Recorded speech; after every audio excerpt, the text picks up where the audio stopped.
Economic reports have some economists drawing parallels to the days before the Great Depression. While the Biden administration touts last week's GDP numbers of a 2.9% increase as an economic win, the report also revealed an abrupt drop in real disposable income to the tune of over $1 trillion in 2022. And joining us now to discuss is Antoni, Research Fellow for Regional Economics at the Heritage Foundation. Always good to have you with us. Help us break this all down. I mean, what do last week's GDP numbers really reveal about the current state of the economy?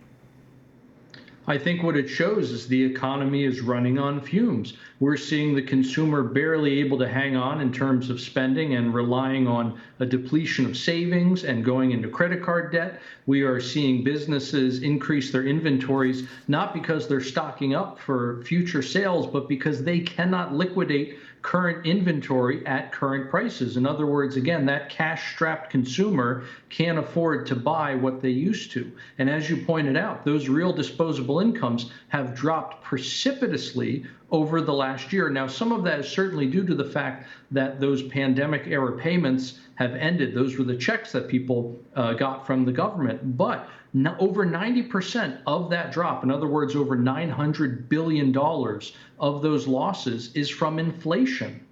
Yeah, and when you see the price of eggs going up in some places over $10 for a dozen, it really is shocking there. As we mentioned, President Biden has a very different take on what's going on. Let's get a listen to his reaction to the latest economic report. Jobs are the highest in American number and the highest in American history. And wages are up, and they're growing faster than inflation. Over the past 6 months, inflation has gone down every month, and God willing, will continue to do that. Your thoughts on that? Well, I'm not sure what information the president is looking at. Wages have not kept up with inflation. Prices have risen significantly faster than people's earnings have, so much so that the average family has lost the equivalent of $6,000 a year in purchasing power. In other words, if a family today can buy $6,000 less than what they could when Biden first took office. On top of that, now that we have interest rates going up to try to help fight that inflation, that same family is facing another $1,400 in higher borrowing costs. In other words, the average family now feels $7,400 poorer than in January of 2021. Yeah, absolutely. And, history shows us the U.S. economy, well, it once followed a very similar pattern to the one that we're seeing right now, and that was back in 1932. Take us back to this historical parallel here.